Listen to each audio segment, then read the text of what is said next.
All right, how's everybody doing tonight? Welcome back to Comic Book Team Up. It is me and John's Longbox. Tonight we are interviewing the comic book black belt, Russ Leach himself. He has a new book coming out on Fund My Comic. It is a Robert E. Howard story, a Kull the Conqueror. I think it's the very first Kull the Conqueror story, if I'm not mistaken, called That's Shadow right. Kingdom. If you That's want to right. tell us a little bit about that, Russ, that'd be great. Yeah, it was the first story about Kull. Kull was a prototype for Conan, a little bit more thoughtful than Conan the Barbarian, and the first three stories are available in public domain. Conan is obviously quite popular again at the moment because of what Titan and Blaze have done, and both myself and Randy Zimmerman, who adapted the book for the script, are huge fans of Robert E. Howard. And of course Conan and Kull, and we discussed the fact that it was in public domain and just said, "Well, let's do it." So there you go. If I remember correctly, it's also the only Robert E. Howard story, I think, that has what the heck is the name of the serpent people in it? Is it not? It's like a It's Yeon T. the the Valusians or Yeah, something. yeah, that's right. Yeah, it's the Shadow Kingdom. It's about the fact that there are these lizard people sort of in the background, kind of running things, Well, like which they're is still doing now. yeah, a little bit appropriate, really. And we like that idea. We've been very true. Randy's done an excellent adaptation for it, but it's a very true adaptation. We wanted to be as close as we could be, and in that way, be the individual. Out of all the times it has been told before in comic form, but we felt we've given it the proper adaptation that it deserved. And it's something that we want to see how it goes on, how it gets on, and we'd like to do something akin to the Sumerian and do the Atlantean, if it all works out, and do our own stories, our own Kull stories, because he is public domain. And so we were thinking along the lines of there's a character in there called Brawl, who is his best friend, his warrior brother, as it were. They unite through the progress of the book, and we were thinking of maybe doing some kind of buddy sort of road trip story where the two of them go out looking for the rest of the Shadow Kingdom in disguise, as Cullen and Brawl, but as warriors in disguise. And that would be something that we'd be looking at doing a series of in the I can't future. But remember. we want to see Is how the first book goes first. is the other character you're talking about? Is that the Pictish king or That's chief? it's a Pictish warlord, I think. Yes, He's yes, yes. certainly a warrior, yeah. And there's another guy, Kanu, who is he's kind of like an ambassador, clever, canny guy, and yeah, they're great characters, good fun. And the fact that that what we want to do with moving forward is, basically tits and dragons. We just love to do sword and sorcery, and have great fun with it, really. I have to ask because I've told RJ a million times when I was a kid, you couldn't get me to read Conan. I was into superheroes, capes, Yeah. laser beams, stuff Yeah. like that. But in a large part to RJ and the way he talks about it, I went and I bought way too many Conan comic books, which led to Conan novels. But I still have yet to read Kull. What is the main differences between Kull and Conan to a newbie like myself? Kull, as far as I'm aware, Kull is actually not a descendant, and an ancestor, An ancestor, yes. of Conan, and that's supposedly the case. I think, is it by my axe? I can't remember the full title, but it was like the first Conan I think it was a Sword and story. Phoenix. Yeah, maybe it was that, but it was originally about Kull. It's just that he Right, that was changed the first Conan story. Yeah, I yeah, read that to make one. it more pulpy. And Kull was a more thoughtful version of Conan, really. Oh, really? Yeah, it's slightly more considered, more thoughtful, not as barbaric, if you like, not as much of a barbarian. Oh, that's funny. I always see Kull with the dinosaur stuff, so I just figured he was more primitive. No, he's more considered. He's a king. He was the king of Atlantis. He's become the king of Elusia, and okay. it's a more considered. he's maybe not as confident. Whereas Conan the Barbarian just strides into everything. Color's a little bit more considered. So it's not a carbon copy. It's not the same character, but there's so many crossovers that he's just as much fun. So. You said it's all tits and dragons, which coincidentally is the title of RJ's next comic. No, it's not in the first one. The first one is a considered book. It's the Shadow Kingdom. You know, we were obviously adapting what was there, and we want to be as faithful as possible to the prose. And there will be within the book, I think there's 69 pages of strip, and then there'll be a further 27 pages of the original prose with illustrations in. And we wanted to pay homage to the original. Who's your artist? I'm the artist. Oh, you're the artist. Yeah, I'm the artist. Yeah. We wanted to be respectful of that original work, but we wanted to test the market, see how that would go down. And if people like it, then what we'll do is we'll crank it up to 11 with the tits and the dragons, and just go and have some fun. I can't wait for a movie to come out called Tits and Dragons. Yeah, that would be great, wouldn't it? I think there is a bar near me that is called Tits and Dragons. Oh, yeah, the Tit Dragon, yeah, and a bunch of old Brits playing chess and reading the newspaper. What do you guys eat? Bangers and mash and other bangers and mash and topless. Yeah. Page. Do they still have Page 3 girls? Oh no, we're not allowed to do that anymore. No, I knew it. I knew. There's no reason to visit England now. I'm afraid. I'm sorry. No. And even then, you could probably get it on the internet now. So what's the point? And just to let everybody know, I forgot to mention off the top, in the description box of this video, you will find the link for the sign-up page. I think it's an email sign-up page for when you go live on Fund My Comic. I got that off of your Twitter. When are you guys planning to go live? Just I know it's sometime in March, is it not? Yeah, we were looking at the first week of March. It may well be Friday the 1st. I think that's the date. Good for you. My sign up page is on my website, so you can sign up there anytime for information and for newsletters. So that's russleach.com, and there's an email list to sign up there. We'll go live. Like I say, it could well be the 1st, but the artwork is all done. It's finished. Literally, Randy's putting some lettering together now. And other than that, it's done. Yeah, Randy's a great guy. I really enjoyed my conversation with Randy. Randy knows his stuff. This is a lifer. This is a lifer. Yeah. You can't get. I think if Conan or Kull was to hit him with the sword, he would bleed 4 colors. And he does a great Stan Lee impersonation. The best. Yeah. That's exciting. And you said this is part of the Arrowverse comics? It's part of Arrow's. It's going to have Arrow on it as its banner. Yes. I can show you a cover. Oh, yeah. Actually, you've already shown it on the preview. Let me see if I can bring that up. I've never. Oh, there we go. There you go. Yeah, Arrow. It is up there behind the 0. So there you go. Oh, yeah. It will be an Arrow graphic novel. Yes. Cool. Yeah. Arrow. For those of you who don't know, Randy Zimmerman's been making Arrow comics, since the 80s.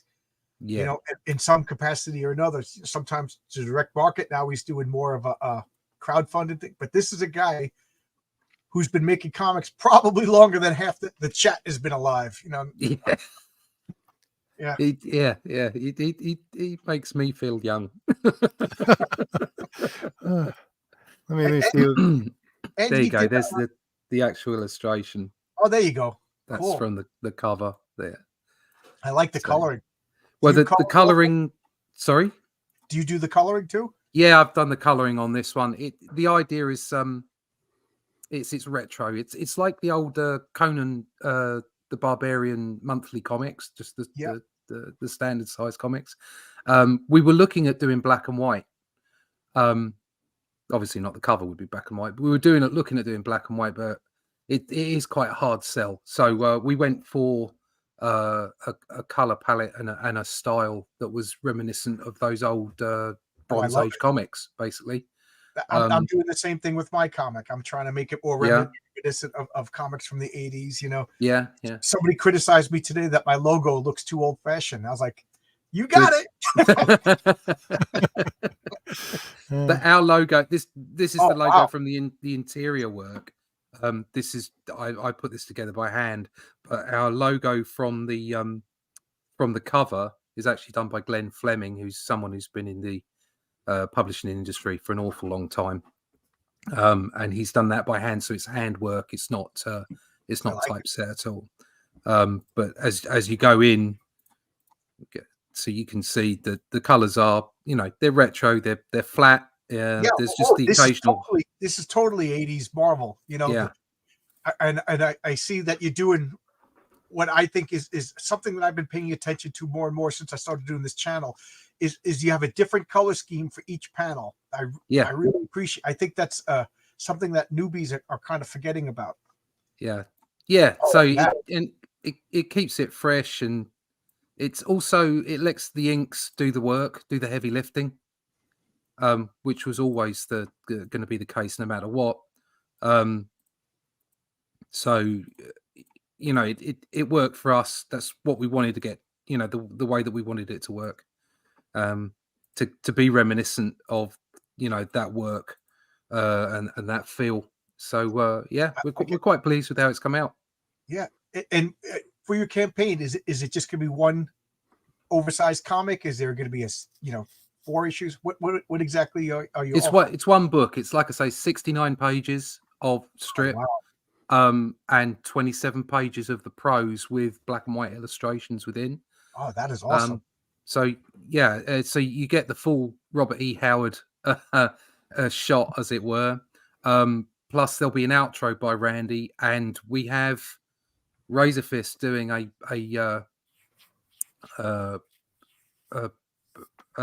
intro to it, a forward. That's the word I was looking for. As he's a massive Robert E. Howard fan, so I approached him and said, "Would you like to do a forward for us?" And he said he'd love to. So, you know, we've got to get it. We'll get the text finished up in the next week or so, and then get a preview over to him so he can give us the forward for that, and the whole lot will be printed up as soon as everybody's hopefully come in and bought it. So you said Crom is in the public domain. Is Conan public domain yet? Yeah, Conan is public domain. Conan is actually public domain, but in the UK, or in Europe, it's difficult for the stories. So, for instance, with Kull, we can't put the word Kull on the cover because Kull is copywritten, but the character is in public. The character is in public domain. And the first 3 stories are all public domain stories, which means that we can do them. Yeah. So we can use the character, which is why we would, if we moved forward and did our own stories of Kull and Brawl, it would be called the Atlantean or something along those lines. You see, I don't know if this is designed to confuse people like me or what, but I'm sure I don't understand. Either the character is public domain or it's not. And then it's because of when the things were published or produced by particular companies, and they can put their own copyrights into existence. So, for instance, we can do Kull, but we can't make him look like the one that Marvel did, or and we can't do Kull the Conqueror like the film that was out in the 90s, because Kull the Conqueror would be held by the film. Yeah. So. Yeah, that's really interesting, because I was going to ask you where you're publishing out of, because I know that's what Ablaze is doing. It's, I think, originally published in Europe, is it not? That's right. Yeah, Ablaze did it in Europe. Yeah, I think who is it? It's Titan who are doing Conan the new magazines. Yes, and I think they're working off a license. Oh, okay. Yeah, because I heard that there's European Conan comics that are being imported into the States, and they had to change the name. Yeah, that's right. Yeah, yeah. But the Chimerian is the one that Blaze are running under.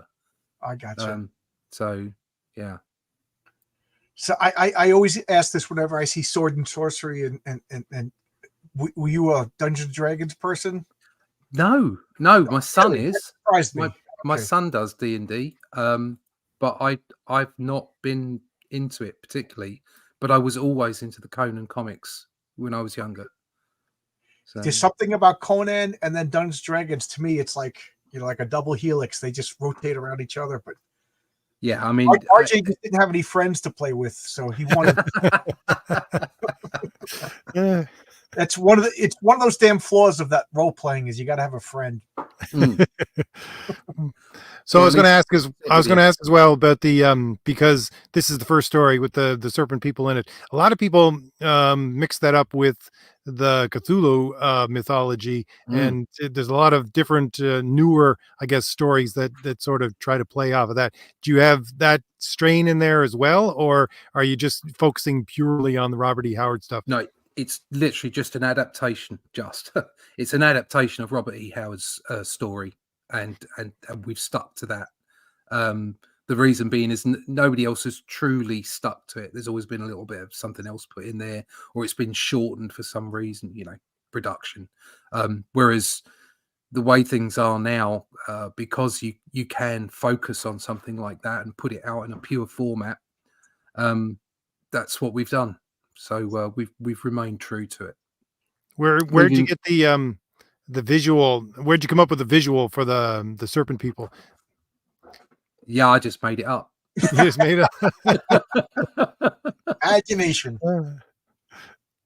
No, because I find actually that's one of the great things about Robert E. Howard. I always go on about the Scarlet Citadel because I honestly think that is probably the best horror story that I've ever written or ever read.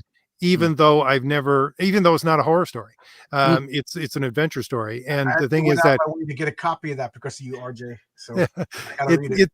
It's because he describes things in such a way that leaves it enough up to your imagination that your imagination runs away with the prose for the story. So that's what I love about Robert E. Howard's writing. Which is how a great writer how a great storyteller works, which is why comics are the greatest storytelling medium in the world, because even though they're extremely visual, you also read in the gutters.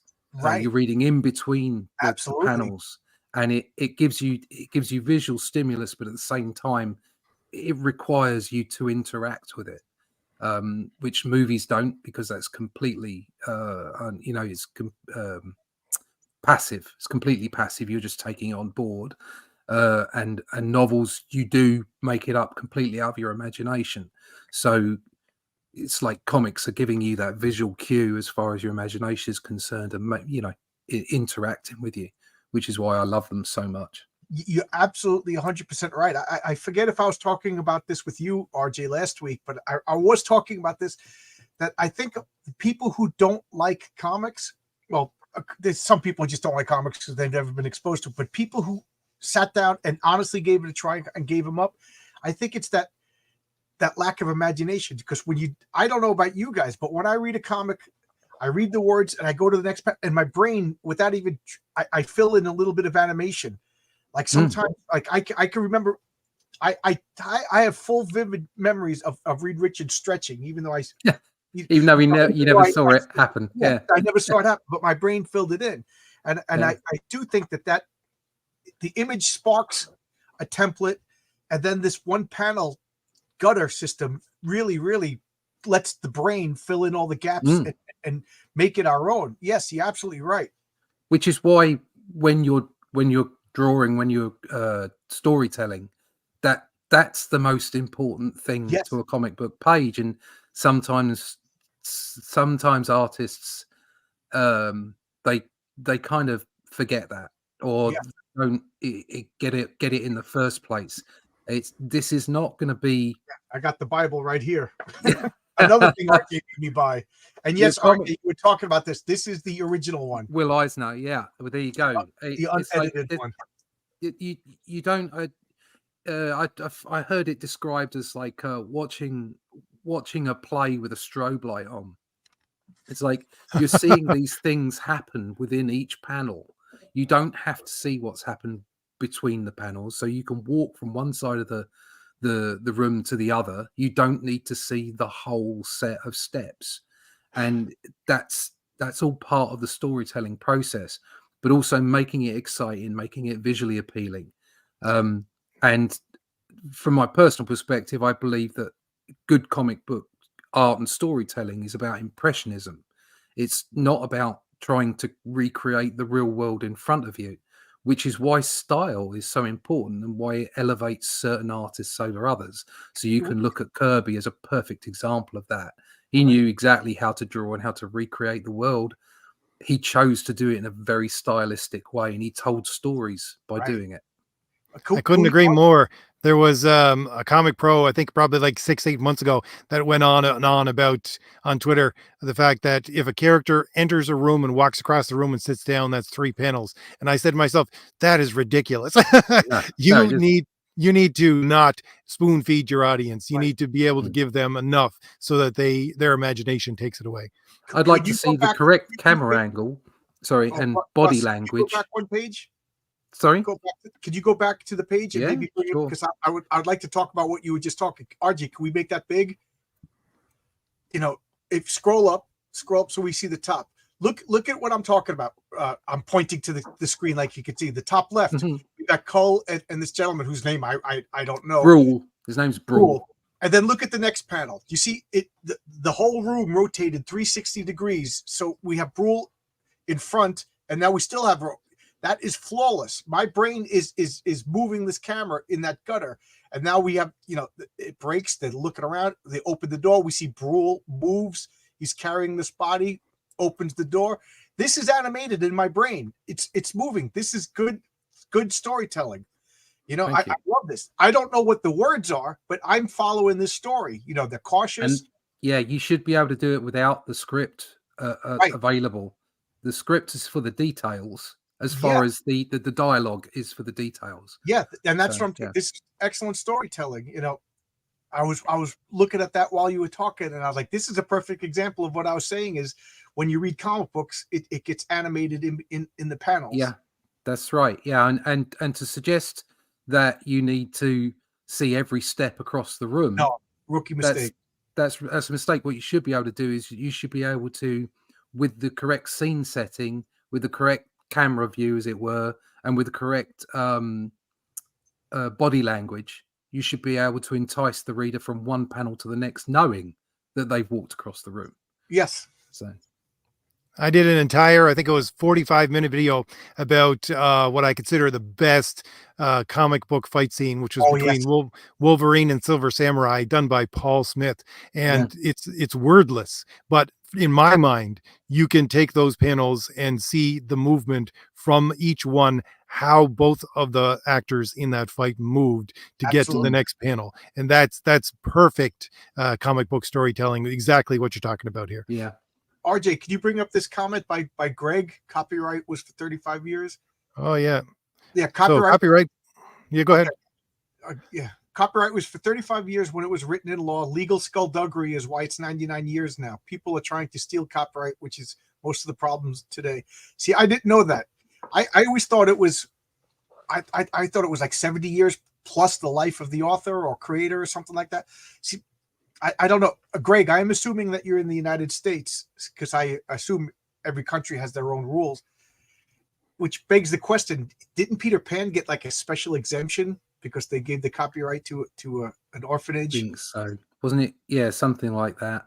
Which I guess this law applies eternally, except in this particular case.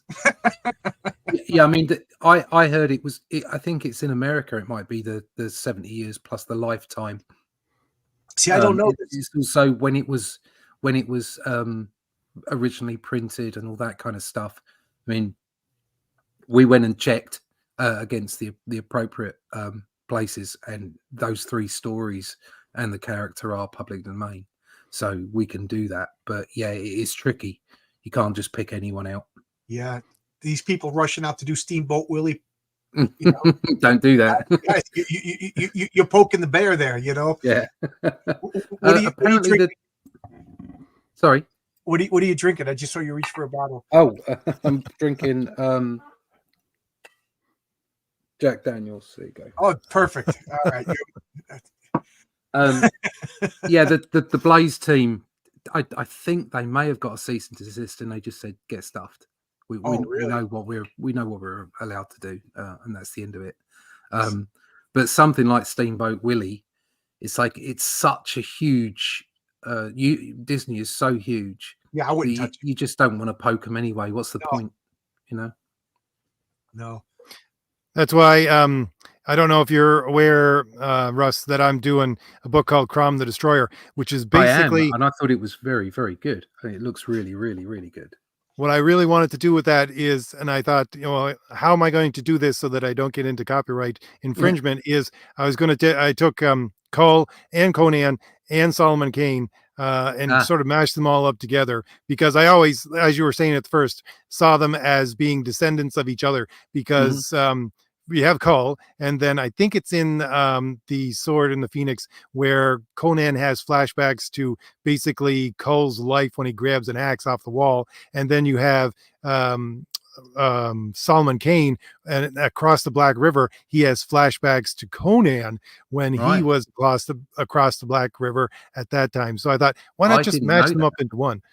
Oh, yeah, so Solomon Kane cool. is descended from Conan, who is descended from Kull. Supposedly, that's the way I read it. A lot of people read it that way. Some people don't, but it has to be a little bit headcanon for me to use it that way. I definitely think there's an explicit between Kull and Conan. I wasn't aware of the Solomon Kane, but if that's the case, then that's so cool. I really like that. There is a Solomon Kane. Is it Pat Zurcher has done a Solomon Kane story in the new Conan the Barbarian magazine, because I think they're doing a black and white magazine for Titan. I didn't know that. And that looks kind of cool. I think that's like it's a big format magazine like the old ones, and they're doing it every other month, I think. We were keen to do something similar for the Kull story, but like I say, it's a hard sell out in the indie market for a black and white. So that's why we chose to go with the color.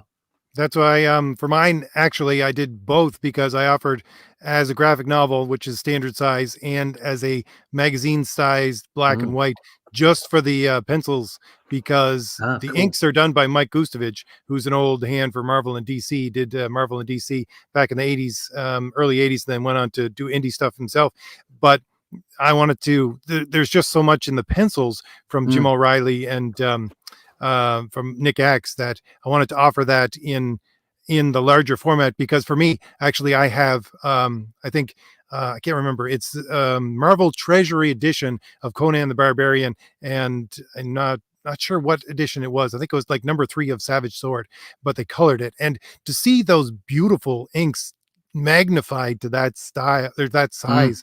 I think it was John Buscema at the time doing the art, and one of his Filipino inkers at the time. But it's extraordinary. Alcala or Chan? Probably Chan. Probably Chan. I've got a Barry Windsor Smith one here, actually. Oh yeah, look at that. Yeah, that's quite a cool one. But yeah, I wasn't a fan of the Barry Windsor Smith version of Conan. I really got into him after Machine Man. And then he obviously did all the Wolverine stuff as well, and that's just like immensely cool. But for me, Conan was Buscema all the way through. To me, I agree with you. I didn't even know loads of his stuff, and this is I think this was by Dark Horse. Yeah, it was by Dark Horse. So got all the Alcala stuff in there in one of these. And I picked up a bunch of the old magazines. I remember particularly reading, is it the Iron Moon?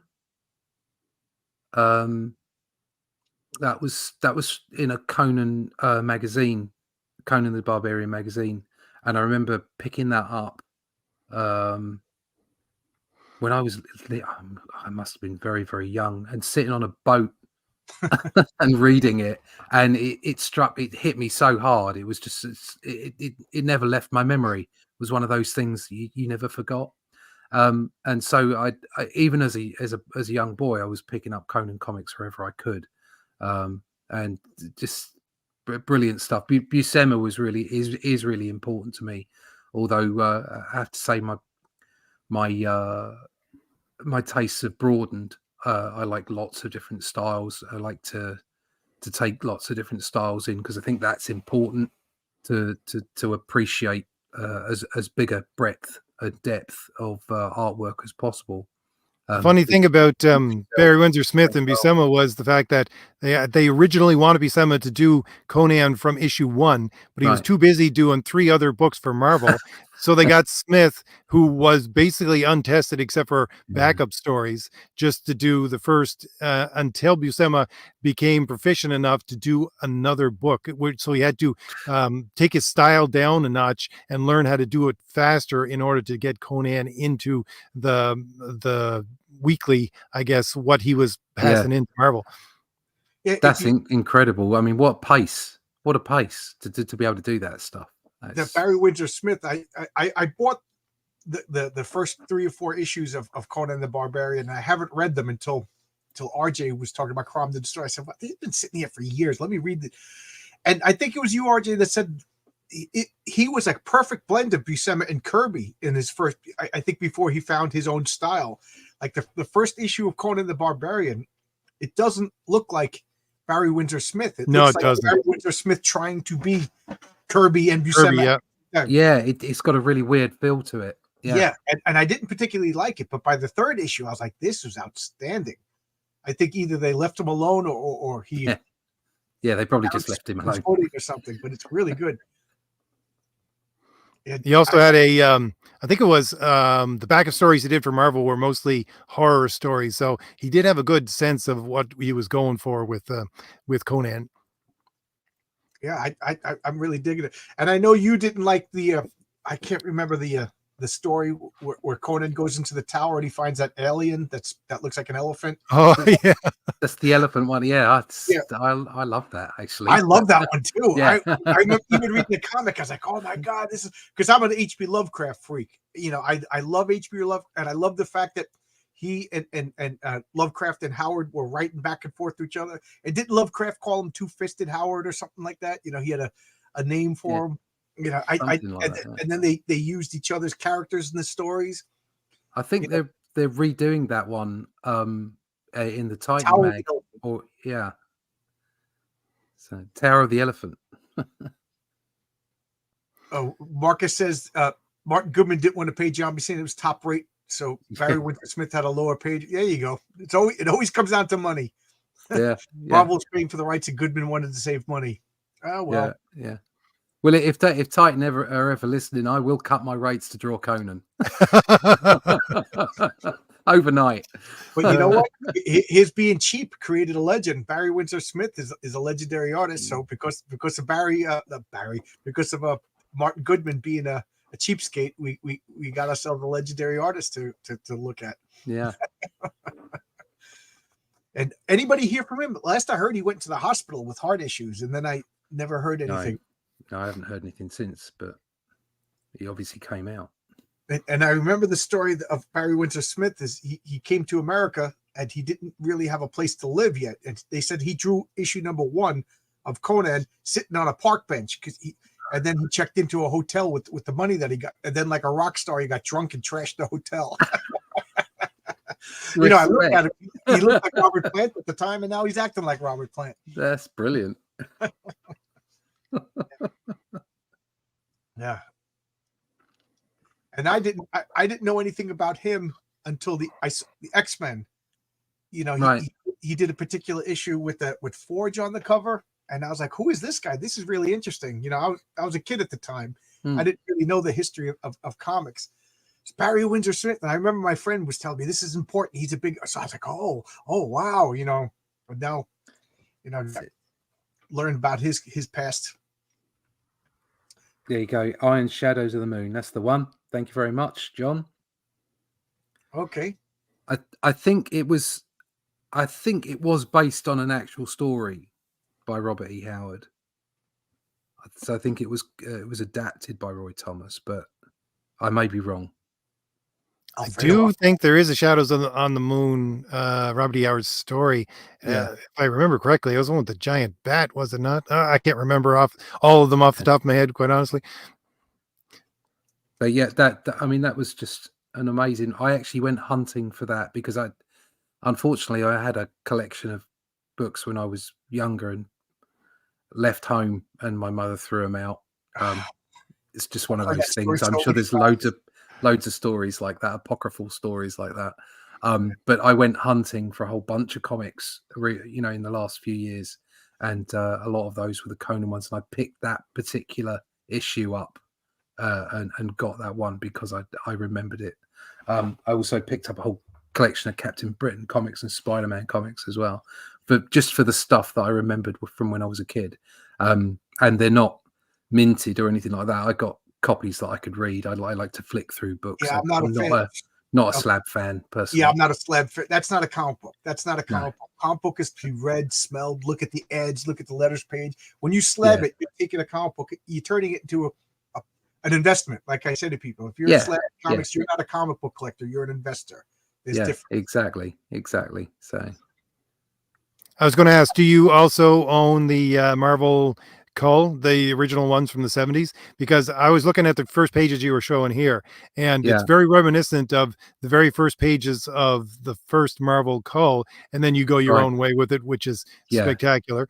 But was that an homage to that original entrance, or just because you're working off of Howard? I think probably because we're both working off of Howard. I've purposely stayed away from too much Kull stuff, but obviously looked at a lot of Conan stuff. So there's going to be crossover there. I'm obviously inspired by those artists and that time period. So there is going to be some similarities there. I've just stayed away from the particular version of Kull that Marvel did, because obviously we didn't want to step on any toes. So we went straight from the source material on that. I was going to ask too about your art here for a second, because this page, especially, because I had, like I said, Mike Gustovich, who used to work for Marvel during the 80s. He did the pencils for one of my books, which is Rampaging Thor. And he likes to do the exact same thing as you're doing here. He likes to blend panels together so that you have a continuous, almost a splash page, but made up of different panels. And to me, that screams early 80s. Is that something that you are trying to, again, go back to? I really don't like a lot of how they break up the panels in a lot of modern comics. I like this. This is something that flows much better. Again, it's like those comics, they had a massive influence on me. A lot of the reprint stuff from the 60s and early 70s had a massive influence on me. Particular things like Buscema and Sinnott's runs on Fantastic Four. That kind of material. But then as you move into the 80s, it starts getting a little bit more freer, more open. And it's the storytelling that's the most important aspect of it. And all these pages along here were 2 panels to a page. And Randy suggested that I mix them up and let the text flow through them. So that's exactly what I've done. That was my question: was who scripted this? Was this your idea or Randy's? Yeah, it's Randy. It's Randy. So Randy's gone through. He's adapted the original book to a script, and then he's given me cues, I should say, visual cues, and just let me off the leash basically, and said, "Go do it." So we've worked, pretty equally on it. Yeah. It's like one of the things that, John Romita Jr. said at one point in an interview. He said, I could never match my father as an artist. Therefore, I tried to hone my skill as a storyteller within my art. Yeah. Well, that's it. I mean, we're all standing on the shoulders of giants. Okay, that's the point. It's like we wouldn't be doing this if it wasn't for the great creators that had come before us. And I'm never going to match those people, but they can inspire me to do my own thing. And that's all you can do, really. You can't try and match them. You could do just have walk other- in his shoes a little bit, you know. Do you have past comics that a back catalog that I could check out? Yeah, sure. Hold on a sec. Sure. I'll show you some of that stuff. I've got 2 graphic novels of my own that are crowdfunded, but they're also being published by New Haven Publishing, who are now Viking Comics. They're available on Amazon. So if I go production lettered, and they're science fiction. Okay. They're full on whack job science fiction stuff. I So found that British science fiction is vastly different than American science fiction. Would you agree or disagree? I think it is different. Yeah, there's no doubt about it. But what you're seeing here is more sort of Fantastic Four, Starling, sort of Kirby mashup. It's quite esoteric, but it's heavy on action, and heavy on fun, which is the most important thing to get through. So you've got stuff like this going on. My wife and I, up until very recently, we watched a lot of Doctor Who. Right. We couldn't help but compare it to Star Trek and everything like that. And she just said that because I would get mad because Doctor Who would be like, this is going to happen for the rest of eternity. And then the next episode, they never reference it again. Yeah.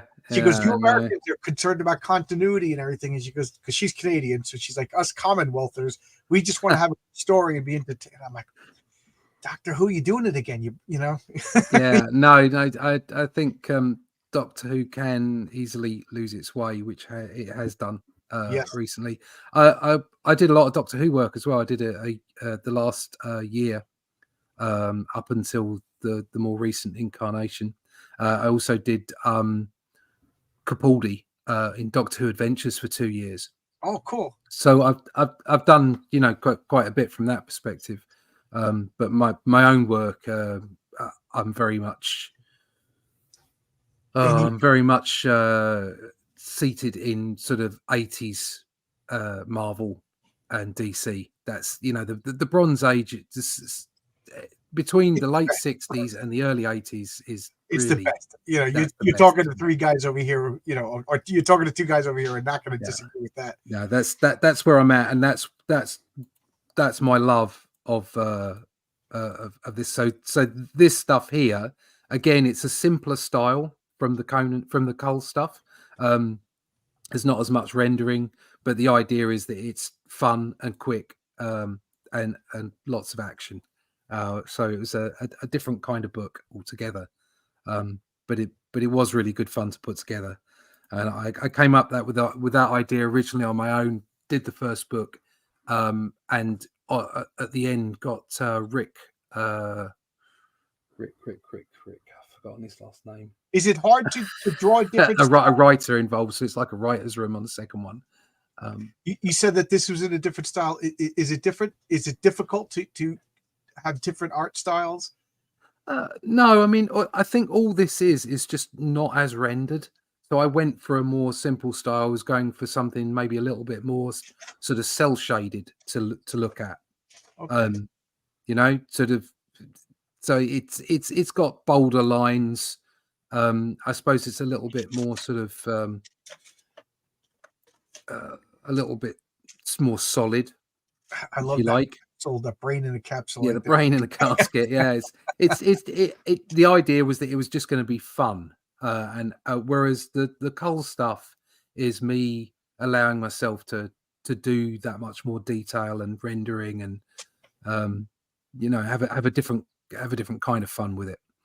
This stuff here reminds me of Death's Head from I think late 80s. Yes. Yeah. It's got I suppose it has. It's got that kind of feel to it. You mentioned you mentioned Captain Britain earlier, but I don't know if you noticed, but Paul Neary passed away today. Yes, I did. I literally just saw it before we came on. Yeah. I don't mean to bring everybody down, but for those of you who don't know, he was one of the artists on Excalibur, and I think he started out, as far as I know, on Captain Britain. Yeah, phenomenal artist. That says with such packed art pages, it's a shame to cover part of it with word balloons. Yep. I think the same thing all the time when I look at the art for my books. But you know, it is a melding of a good dialogue and you know, good visual storytelling. So they normally, if you do it right, they shouldn't get in each other's way, really. I'm not an artist, so I imagine what you have to look at how much words are going to be in here, right? Let me position this figure. Yeah, exactly. Yeah, I mean, I'm doing something at the moment where they've been very specific that they want to see the word bubbles in the pencils. So much like, you know, it used to be the old way of doing it. You strip them in, so it's not exact, but you've got an idea of roughly where it is, so that you don't put anything behind the word bubbles. Yeah. That's funny because it's Nick Axis doing the chapters 3 and 4 for My Crown the Destroyer, and he does that. He puts in word balloons for everything after he's done, just to make sure when he's putting the art together. Yeah, that's a good call, because you don't want things to be covered up. And there's as with any designer or letter or whatever, there's always there's letterers and there's letterers. Sometimes you think, what sort of decision making process went into why you put the bubble there over something that's really important on the panel, and then leave a big gap where there's just background hanging. It's quite frustrating. My channel last Sunday or 2 Sundays ago, I showed a copy of Avengers #1, and we were talking about it like almost like a history professor going through and I never noticed this before, but there's a word balloon, and you just see Thor's feet sticking out from who? And I couldn't they move the word balloon? And this is Stan Lee, Jack Kirby. I consider this like the founders of comics, and even they mess up every once in a while. Covering up Thor with the word balloon. Meanwhile, there was some space over here. Like good lettering should almost be unnoticed. Where we That was exactly when I was doing Thomas Valiant #1, there was, if you remember, John, I don't know, there is a page where Thor's hammer is getting closer and closer, and there's a big noise coming. They don't know where it's coming from, and you can just see it very tiny in the first panel, and it gets bigger and bigger. But Eric covered it over with the word balloon about the third panel, and I went, "No, you can't do that." Just for Marcus in the chat, there is a volcano. There you go. Yeah. Oh, okay. Yeah. Oh, sorry. No, Greg. Greg, it's for Greg. Yeah, Greg. He says, "Cool states you must have your hero with the volcano." There you go, volcano. I feel bad for that dinosaur. That dinosaur ain't doing anything wrong. It's all over for them. They had their chance. So yeah, I've done my own books. I got to do a run. It's only 6 issues, unfortunately. But I got to run on Batman in the European market. Oh, which was for Hero Time Presents in the UK and Batman Magazine in Europe. It's original stuff. Original stuff. I can show you some of that as well if you like. Oh wow, that is pretty cool. I didn't know. I every once in a while I'll see people showing covers to British comics from the 70s and 80s, and it's collected Spider-Man or Fantastic Four, but the covers I've never seen before. I get fascinated every time I see them, and they're British artists, people that I'm not familiar with their work, and it's funny because to me as a kid growing up in America, reading American, they have like an alien look to them, you forget Britain, is a different country. My wife is Canadian. We'll go visit Canada every once in a while, and I'm like, oh yeah, this is a different country. Yeah. 3 countries separated by 1 language. Exactly. Forget about those Australians. That's not a thing. So this was for a kids magazine. So the style is appropriately styled. Oh, I love that. I love that. It's got like a bit of a Bronze Age vibe.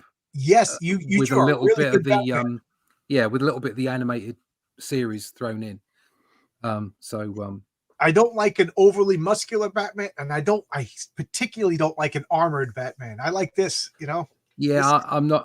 Unfortunately, I had to go with the. Yeah, you got to do what you're told. I had a design sheet, so I had certain things about their costumes that I had to put on. But I tried to keep it as fun as possible, as light as possible. The Joker. I really enjoyed the Joker on this one.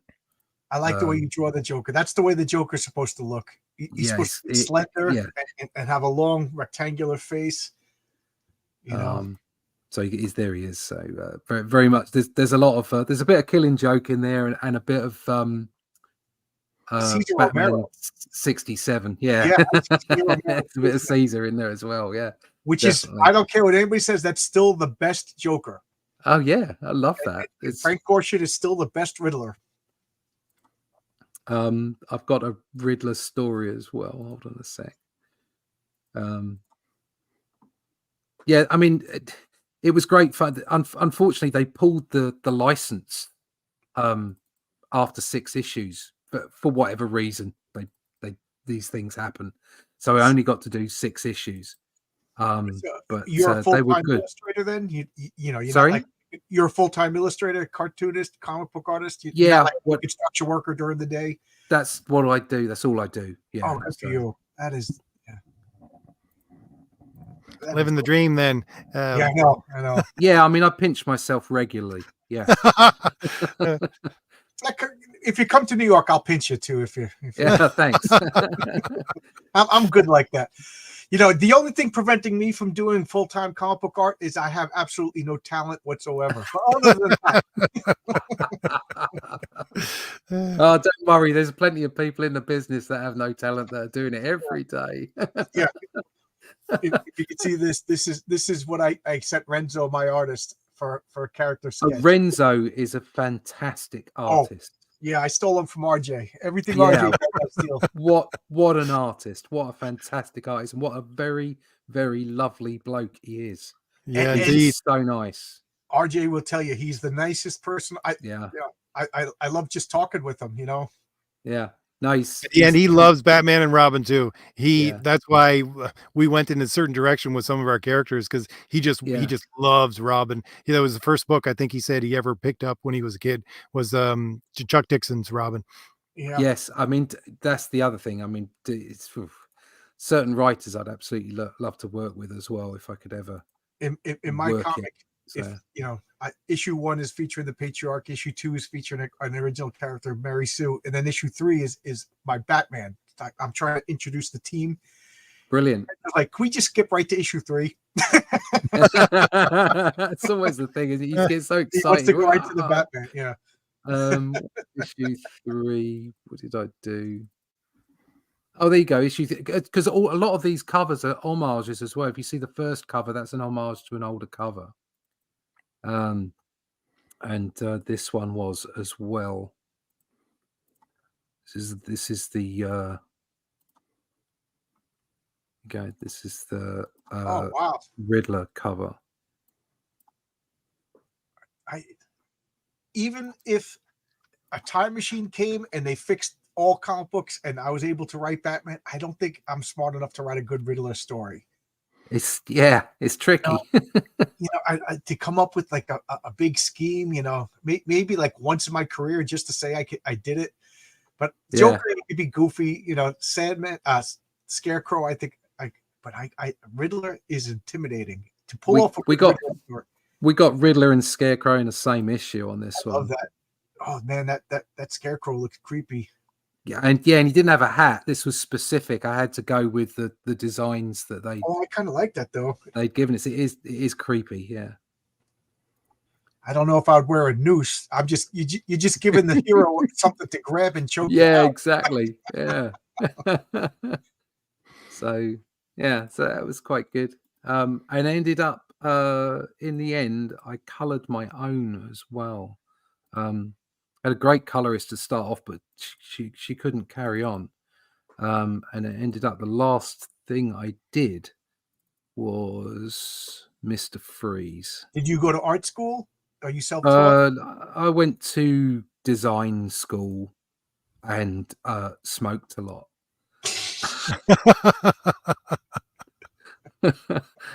Well, that's Renzo. Yeah. He was a technical artist, and he was just bored out of his mind, and he wanted to do a superhero comics, which is why like the buildings and stuff in his artwork just looks so, so fabulous. I know of several architects turned comic book artists. Yes, Look at and that. it does lend itself when you're a good architect. Yeah, there was a part in my first book where Renzo just came up with a cityscape, and it was from a computer program that he used for architecture. I'm going, where in the world did you get this from? He just threw it in there. I'm thinking that is amazing. But yeah, to have that technical skill is another level to Yeah, artistry that you never even think of. that's right. Yeah. Yeah, this is good storytelling. Like you're just flipping through the pages, and I'm figuring out the story. Yeah. Well, that's the thing that gets me up in the morning.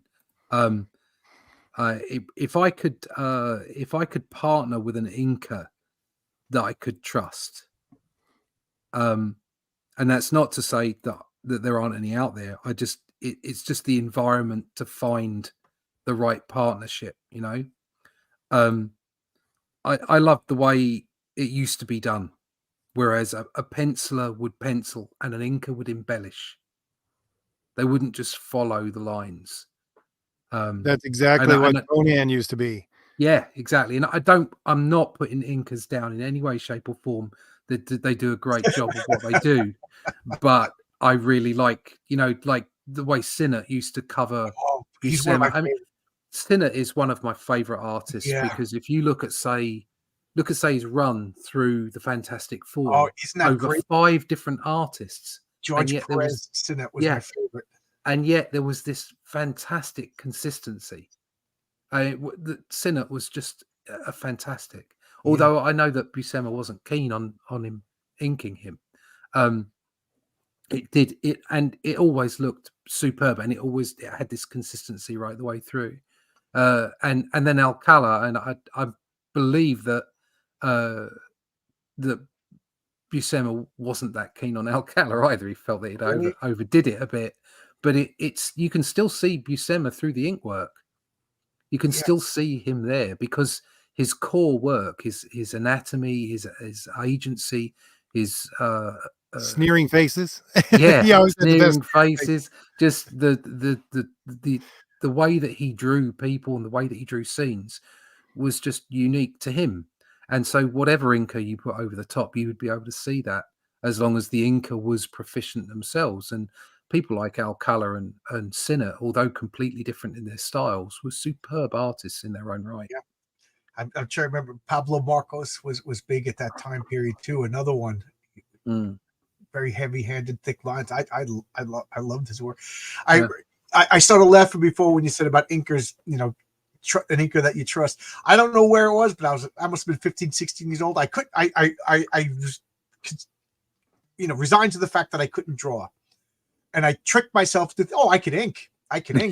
It's just tracing, right? So I went over. So my friends gave me some stuff, and I had them convinced I could, and I destroyed their artwork. I remember they had this beautiful hand, that was penciled, and I'm going to put inks on it. And it was just crumpled up, throw it in the garbage by the time I was done. So I guess I can't ink either, but I can letter. No, we fell for that one. Just keep him away. Go sit in the corner. Just go sit in the corner. It's if I'll just bring up some inks for you so you can see how they look raw. I was going to ask, do you do traditional on Bristol board? Yeah, on Bristol paper. I use a slightly lighter lighter weight Bristol paper, and I do my pencils in Clip Studio. Oh, okay. The way that I see it is that being a traditional penciler, I would use a light box, and you'd draw stuff up, and sometimes it would be a great panel, but it'd be too big, so you'd reduce it on a photocopy or on a Xerox, and then you'd lay it down on the board. You put it on the light box. You'd trace over the top. You get it just right. And for me, all that was just real world layers. That's all Clip Studio is to me. It's just a bunch of really useful layering techniques. so that I can draw stuff and get it into the right place. Then I flick the pencils in, print them out as blue line, and brush over the top. That's one of the things I love about working with Mike Gustovich. He does everything. He does the inks because he's an inker at heart. He does the inks on a light box and from the original stuff that he just prints off. And when he sends it to me, it just has a feel to it that's much more warm than anything else because of how he has to, again, take his original work, which is just a sheet of paper, and then scan it and send it to me. Yeah, no, I was looking for that. I was searching for that in my first book, Only Death Can Save Us. I did several ink pages because I wanted to be able to sell them. And I'd already done, excuse me, I'd already done like 2 years on Doctor Who Adventures. I'd done a year with Warner Brothers doing Ben 10. Wow. And I was doing an awful lot of digital work. I started off in comic books in 2010. I got my work accepted by Marvel in '95 and never got any work out of it. So I went off and did a proper job for a while, and I was an art director. Not that that's a proper job. Builder's a proper job. So I went off and I was an art director for some time, did some other bits and pieces, and then I came back to comics in 2010. And because of the background in publishing and stuff that I'd done in design and what have you, I started using a Wacom immediately. So my first book, Only Death Can Save Us, was 90% digital. And I'd done all the Doctor Who stuff digitally and what have you. And I did a few pages because I wanted to be able to sell original artwork as well. So there's several select pages within the first book that are traditionally inked. And I realized what I was missing when I did that. And so I committed to doing everything traditional from then on. And so that's what I did. So I'm using the pencil work and the layer work with Clip Studio to get exactly how I want in the pencil area, and then pumping it out and giving it a proper, in my view, a traditional inking approach. If you're getting whatever your appropriate prey, what would you do for the rest of your life? What would be your dream comic project to work on? Do you know what? I'd love to be able to just sit down and draw pages every day. That'd be it. You don't have a character or a story? No, I mean, if somebody put the original costume back on Captain Britain, I could do that. I don't like the big jumpy boots and everything. The original one, that's with the red and the golden it's down the arm, and he had like that baton, right? That's the one. Yeah. That's what I love. And Buscema actually did a run on Captain Britain as well, which was excellent, as you'd expect. So yeah, I'd love to do that. But Sword and Sorcery is fine. Somebody said to me, "You can draw Conan for the rest of your life." I'd just do it. That was like the conversation I had with Chuck Dixon. He said, if someone told me I had to write war comics for the rest of my life, I'd be, yeah, sure, no problem. I'll do that. Yeah. Just lay the money down at the door. I'll come do it. Yeah, it's funny. I was like, I'd like to write a war comic, and then I just know that somebody's going to rip it because I've never been a soldier. I've never been in the military. I would get the medals wrong. They would have the wrong gun. You know what I mean? But besides that, it's good, right? No. Yeah. What do you see? As far as I'm aware, John Buscema used to love drawing things like Conan and Tarzan. Yes, he liked westerns. He liked everything with superheroes. Yes, yeah, and some of that's down to it is freer. If you're drawing big burly guys with their tops off, chopping their heads off big serpents, you don't have to go and check your 3D library for whether you've got a car right or not. So there is something to be said about sword and sorcery stuff and how that works. Yeah, nobody's going to tell you that those two figures are drawn wrong because no, as long as you get your figure work right, as long as you've got your anatomy correct, right. Yes. Yeah. Nobody's going to tell you you're wrong. So. Yeah, Marcus says that Chuck was never in the military either. Yes, but Chuck does his research. Chuck does do his research. Yeah. Yes. Yeah. To the point where that was a big bone of contention with him and Rob Liefeld, I've remembered Rick's name, and it's Rick Hoskin, who worked with me on Only Death Can Save Us. He's done a huge amount for Dynamite, I think. So just had to remember that. My brain doesn't work so great. I know.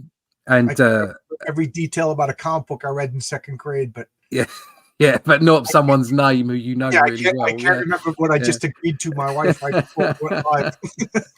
We're going to some farmers market on Sunday. Something that you were saying about doing an artist edition. We'd really like to do a black and white edition of this at some point. It looks gorgeous, and it may come if we do manage to, if it does do well, and we do manage to do some Atlantean stories, that we do like a compendium and bring it out in black and white. Somebody in the chat mentioned Ernie Chan, and I see you walked up, remind me a little bit of that was why that was actually what reminded me of Rick's last name, because I showed some of this to Rick and he came back and said, "Oh, I can see the Buscema and Ernie Chan in that," and I cried a little bit then when he said that.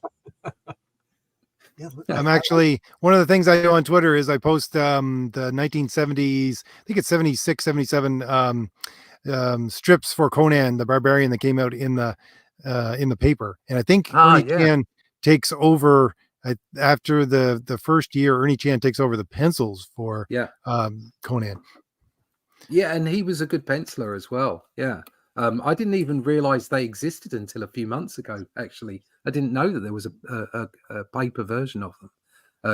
It's a newspaper version. So that's really cool. There's some really obscure stuff out there. There's a whole storyline, I think, for Incredible Hulk that I really love, that was only published in the newspaper. And there was a collection of it back in I think it was 81. I don't know if they've ever collected it I forgot again. that Hulk was in this newspaper. Wow. Well, yeah, I mean, it's getting that license right, isn't it? It's getting it out to different places. With Panini, they had the Marvel license for a while, or they still do. They have the redistribution license, and that came after Marvel UK exited the market back in 90 something. But unfortunately, when Disney bought Marvel, they put a stop on any original work being done, any original editorial being done outside of the US. So Panini had to stop creating original stories. And they've done some great runs, some really good stuff. All right. Well, we've already hit our hour. Usually I only go for an hour because I don't want to exhaust anybody. But this has been a fascinating look into your career and your new book. Thank you. When you really get it on Fund My Comic, we should do this again. Great. Thanks. Yeah. Always open to speak to anyone. And any time about comics, especially, because I just love them. This is the whole world. So outside of my family, it is the most important thing, because they're just an amazing medium to communicate. Yes, and kids don't read enough. That comics have been looked down upon, so that they've not been used as a way of getting kids to read. They've been, with the direct market, they took them off store shelves, which means that kids couldn't get to them readily. We've lost several generations of comic readers, and that's why the industry is in the state it's in, quite apart from all the other crap that's going on. Yeah. And they're a fantastic medium. They're the best storytelling medium, and more people should read comics. It's as simple as that. Absolutely. About all kinds of things. So that should be our tagline: more people should read comics. Yeah, there you go. It's simple as that. But thank you for having me on. Thank you for showing me. Great talking to you. Work, so. Yes, thank you very much for coming on, Russ. And this was great. I love talking Conan, Kull, any Robert E. Howard stuff. It is something that's a passion of mine. I always, when I work and I try to think of new things, I just put Conan. I put the Cybrarian on in the background. He does. I think he's based out of Scotland, and he does some really good adaptations of Robert E. Howard stuff. So I want to thank everyone for showing up in the chat, and thanking John for co-hosting, and Russ for showing us his beautiful work. As I mentioned earlier, there's a link in the description you can sign up to his email list for the upcoming book, which is the Kull story coming out on Fund My Comic. Yeah. Links are there. Oh, John, I forgot to ask you, Sure. where is your link for your sign up page? Oh, Marcus, could you put my Substack? If you go to Substack/John Bua BUA, you can I should have sent it to you. I'm sorry. Marcus is my moderator. Do you have my Substack? It's my email link, so you can get notifications about when I'm going to launch, which should be. We got a lot of work done today and talked about stuff, so we're actually going to launch a little bit even sooner than I hoped. But if you go to Longbox or my Twitter, you'll see it there. That's there good. we go. Marcus, right in the nick of time. Like Spider-Man. And of course, the two links are in the description for the Valiant Heroes and Crom the Destroyer, if anybody wants to take a look at those. And once again, I want to thank everybody for coming. And I know John has to get to bed, so he gets up at 4 o'clock in the morning. Oh, I'm on vacation for a month, RJ. Let's talk all night. Let's go. So where were you when you were 4 years old? You're not slogging through the mud at the airport anymore, John, are you? No. And it was just a 10-inch snowstorm in New York. I was like, yes, I'm getting the tail into that right now. But thank you, everybody. All right. So I'm just actually going to, since we're doing Robert E. Howard stuff, if you don't mind, Russ, I'm going to end off with my Crom the Destroyer. No problem at all. Thanks for having me on. It's been really cool. And thank you, everyone. Once again, we'll just have some Crom the Destroyer here, and I'll see y'all later. Bye. Bye-bye. An age ago, the beating heart of our people was a king who knew only victory. He wanted nothing more than an honorable death on the battlefield. Yet, none could match him, and so he wandered the earth, becoming lost in time and tide. Then we too lost our honest purpose, while silk-clad men sat upon the throne. But tremble now, all cities that lay under the stars, for out of the shadows and mists of the land of promise, our courage has been rekindled. Our heart has returned, and the world will burn.